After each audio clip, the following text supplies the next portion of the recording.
तारीफ अपने आप की करना फिजूल है, खुशबू खुद बता देती है कौन सा फूल है।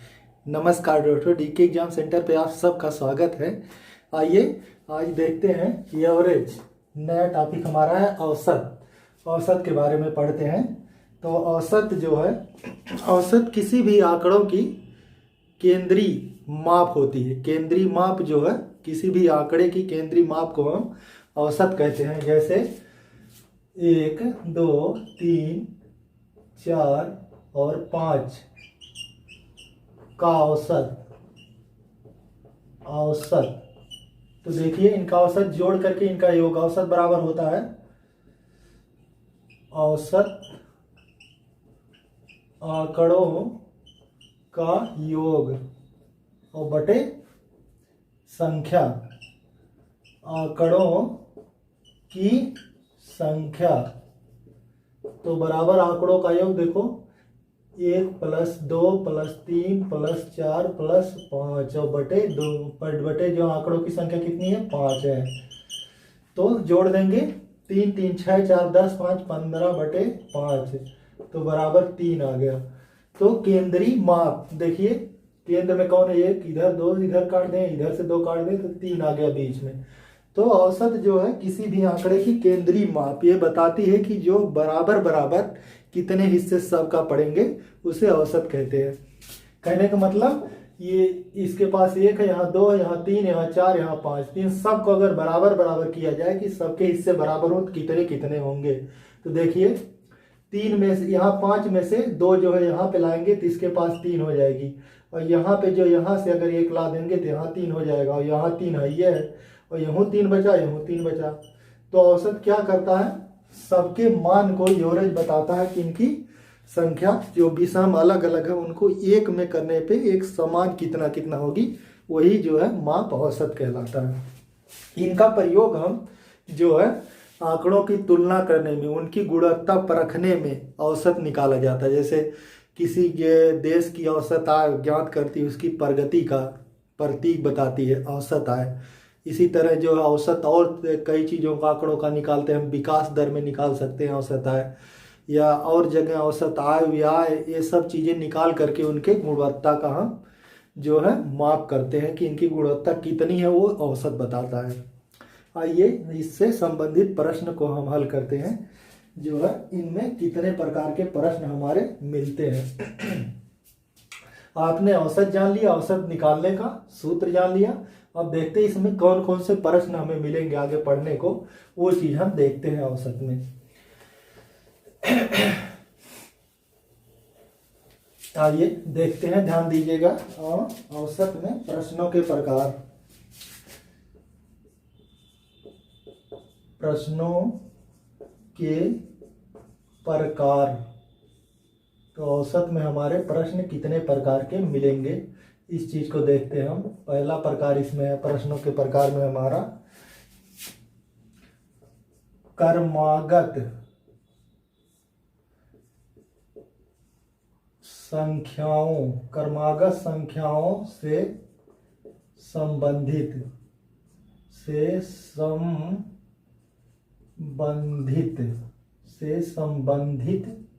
प्रश्न। क्रमागत संख्याओं से संबंधित प्रश्न। दूसरा प्रश्न हमारा इसमें मिलेगा अक्रमागत संख्याओं से संबंधित प्रश्न। अक्रमागत संख्याओं से संबंधित प्रश्न। क्रमागत संख्याओं से संबंधित प्रश्न, अक्रमागत संख्याओं से संबंधित प्रश्न, सामूहिक औसत। अगला प्रकार के प्रश्न में मिलेंगे सामूहिक औसत। सामूहिक औसत वाले प्रश्न। अगला हमें मिलेंगे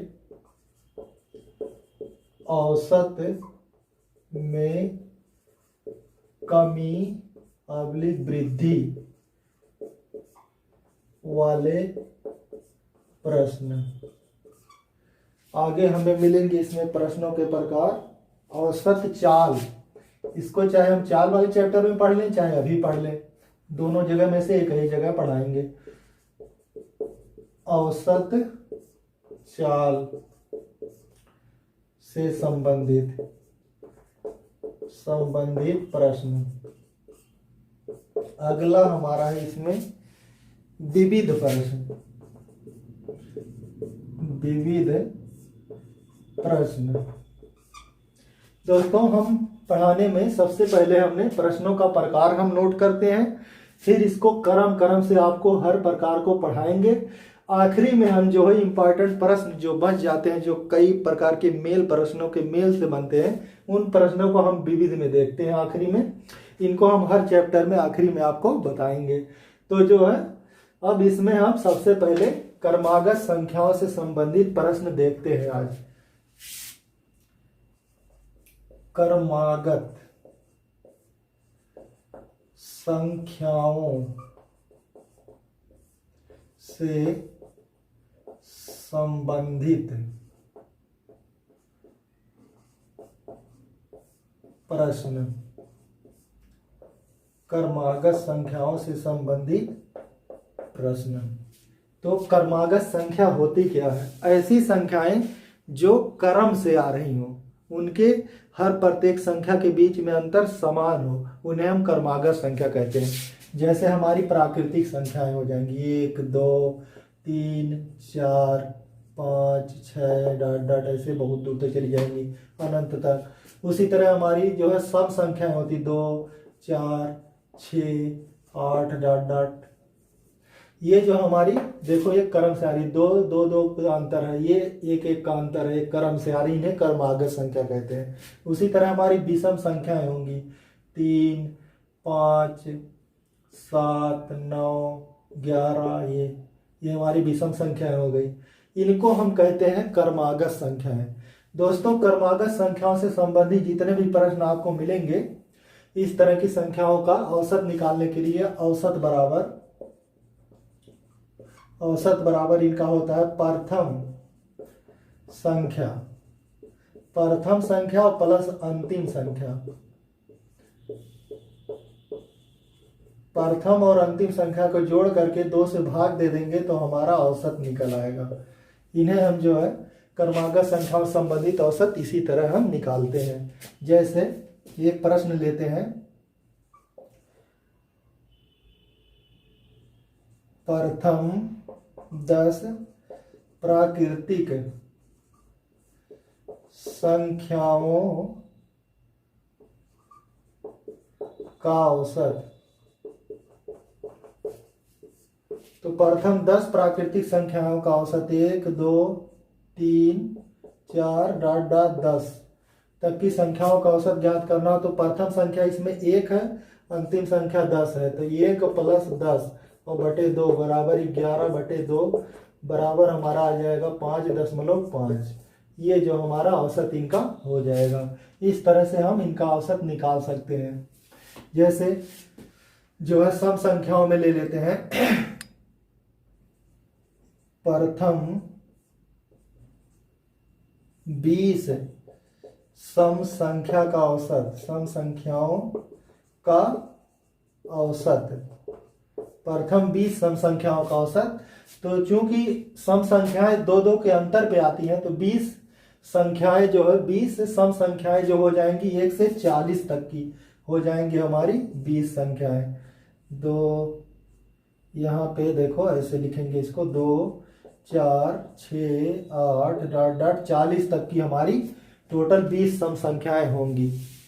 अब इनका औसत हमें निकालना है। तो देखो प्रथम संख्या 2 है, अंतिम संख्या 40 है, तो बराबर 2 प्लस 40 बटे 2 बराबर हो जाएगा हमारा 42 बटे 2 बराबर 21 आ जाएगा। यानी प्रथम 20 सम संख्याओं का औसत जो हमारा 21 होगा।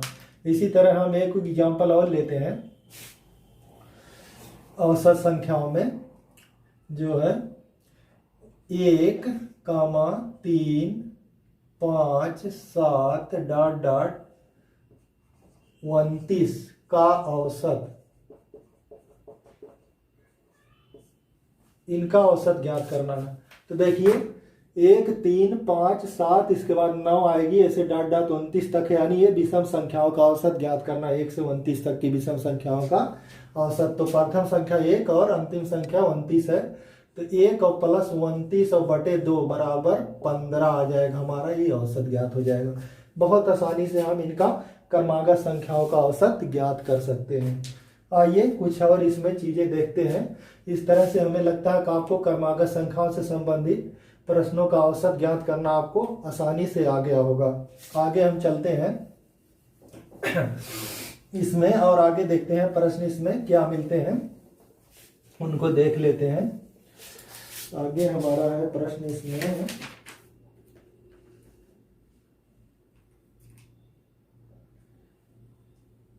कुछ फैक्ट है, नोट कर लेंगे इसमें। प्राकृतिक संख्याएं, तो इसमें कुछ फार्मूले हैं। n प्राकृतिक संख्याओं का योग, n प्राकृतिक संख्याओं का योग हमारा होता है n इंटू n प्लस 1/2 होता है, जहां n बराबर अंतिम संख्या जैसे 1 2 3 4 डॉट डॉट 10 का योग, तो बराबर n इंटू n प्लस 1/2, तो बराबर देखो अंतिम संख्या क्या है यहाँ पे 10 है, तो 10 तक की प्राकृतिक संख्याओं का योग हम निकालेंगे। तो देखिए कैसे निकलेंगे, n बराबर 10 ले लेंगे, तो 10 और यहाँ पे 10 प्लस 1/2 बराबर 10 गुणे 11/2 बराबर 5 गुणे 11 बराबर 55 आ जाएगा। इस तरह से फार्मूला हम लिख सकते हैं। आगे और देखते हैं, इसका फार्मूला है, इसका फार्मूला और है n सम संख्याओं का योग, n सम संख्याओं का योग हमारा होता है n इंटू n प्लस 1। ये जो हमारा सम संख्याओं का योग होता है, जहां n बराबर हमारा होता है अंतिम, n बराबर होता है,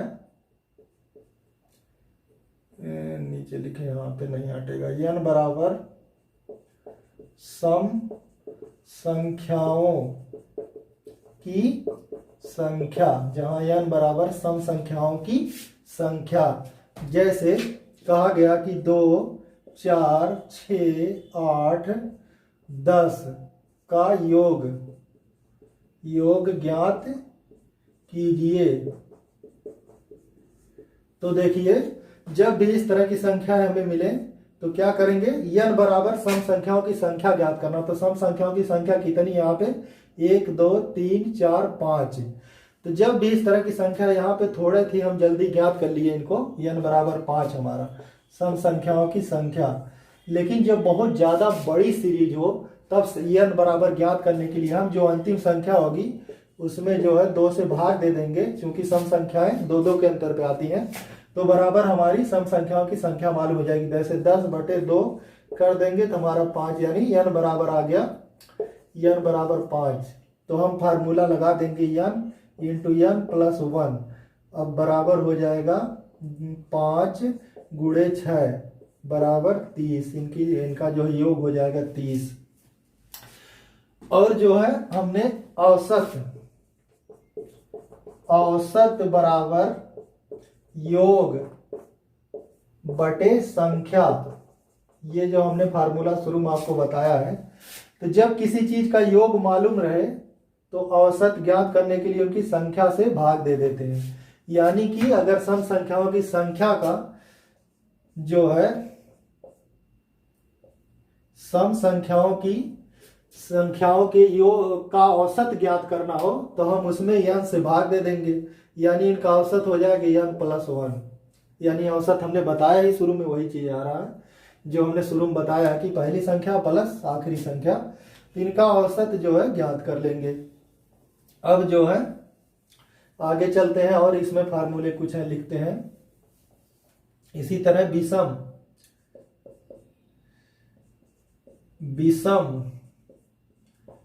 संख्याओं की संख्या, विषम संख्याओं का योग,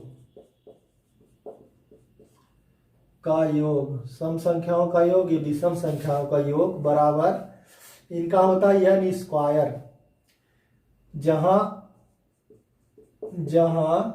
n बराबर होता है अंतिम संख्या, यह संख्या अंतिम संख्या ना होकर के संख्या, विषम संख्याओं की संख्या, विषम संख्याओं की संख्या,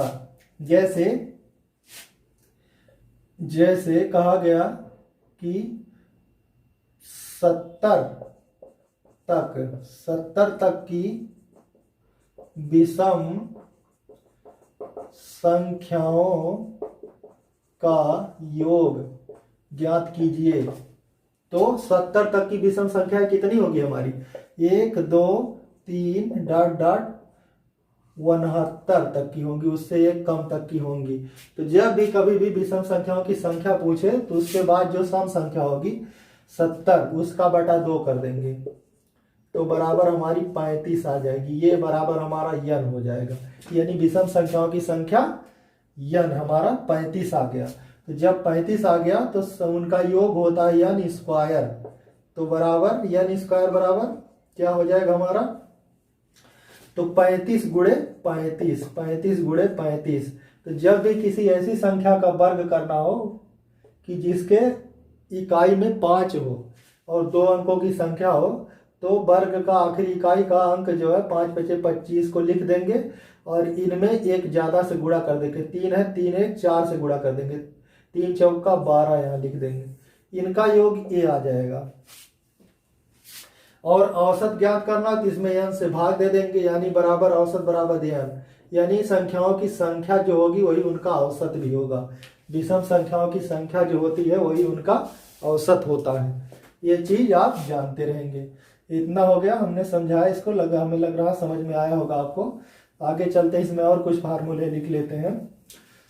और फार्मूला अगला हमारा है, इसमें अगला फार्मूला हमारा है अब इनके वर्गों का योग, जैसे प्राकृतिक संख्या के वर्गों का योग, प्राकृतिक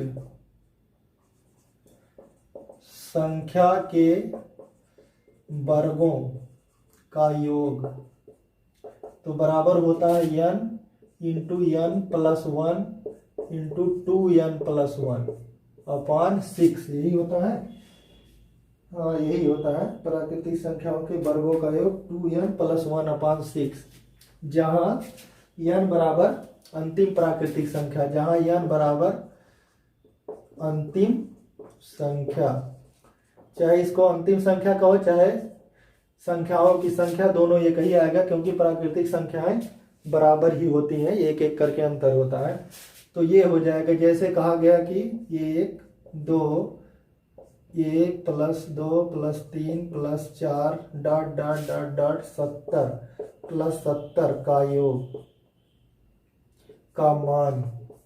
तो इनको निकालने के लिए इनके यह से देखो, ये हमने गलत कर दिया, वर्गों का योग का मान ज्ञात करना। अगर वर्गों का मान ज्ञात करना है तो अंतिम संख्या हमारी 70 है, इसमें देखो रखेंगे 70 और गुणे हो जाएगा ये जो है n प्लस 1 यानी 71 और गुणे हो जाएंगे यहाँ पे 2n, 70 दूना 140 और 140 1 141 और बटे 6 हमारा है। तो ये जो है अब करना पड़ेगा आपको गुणा करने के लिए कर देंगे हम गुणा जो है पहले इसका गुणा इसमें कर लेते हैं, फिर इससे करेंगे, आसान हो जाएगा। तो 141 गुणे 71, तो 141 हो जाएगा, फिर 7 अक्कन 7 7 चौक 28 के 8 हासिल 2 7 अक्कन 7 2 9, तो 1 7 4 11 के 1 हासिल 1 8 1 9 1 10 के 89 1 और जो है 9 1 10 इतना आ गया। फिर गुणे 70 है तो बराबर 1 शून्य हो जाएगा। फिर 7 अक्कन 7 7 अक्कन 7 0 0 और 7, ये इतना हमारा आ जाएगा 7 0 0 77 0, इतना उत्तर हो जाएगा हमारा।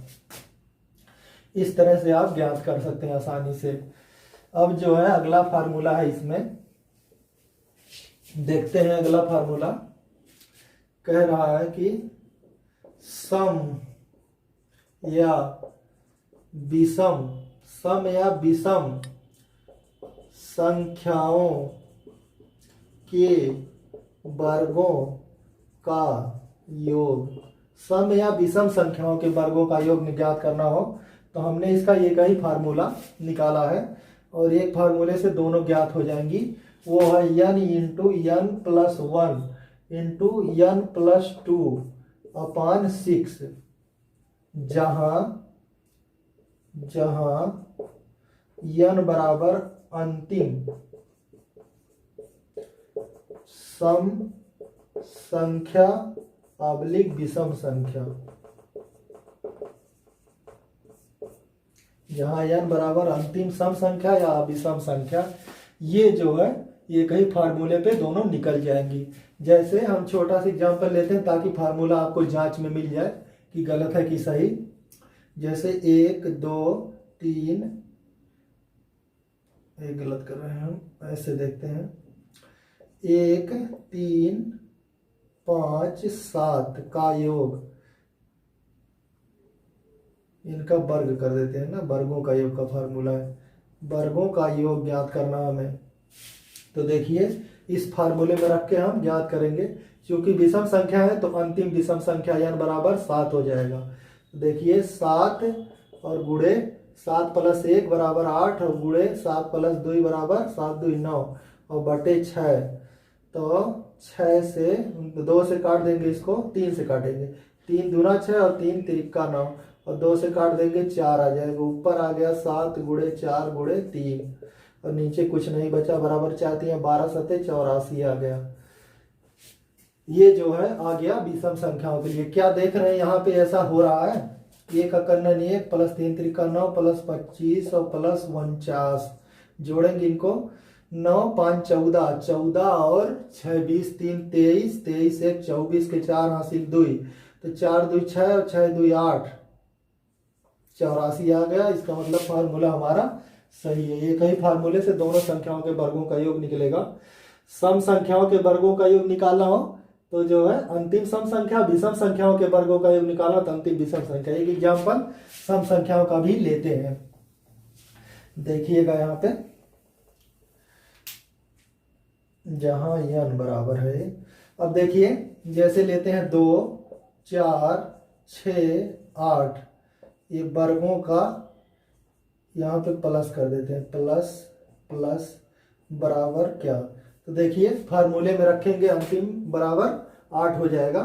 अंतिम सम संख्या है 8 तो 8 हो जाएगा, तो यहाँ पे रखेंगे 8 और गुणे 8 1 9 और गुणे 8 2 10 और बटे 6, 3 दूनी 6 3 तिरिका 9 और 2 चौका 8, देखो 4 3 12 दहयम 120 आ गया उत्तर। देखो यहाँ पे क्या इतना हो रहा है, 2 दूना 4 प्लस 16 प्लस 36 और प्लस 64, जोड़ लेंगे, देख लो इनको, 4 6 4 10 10 6 16 16 और 4 20 के शून्य हासिल 2 और 2 6 2 8 8 3 11 11 1 12 120 आ गया। इसका मतलब हमारा फार्मूला सही है। आशा करते हैं आपको ये बात समझ में आई होगी।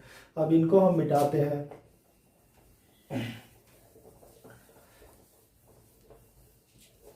आगे है फार्मूला हमारा, बस इतना रहने देते हैं। घन का योग भी है लेकिन घनों का पूछता नहीं, बहुत कम पूछता है।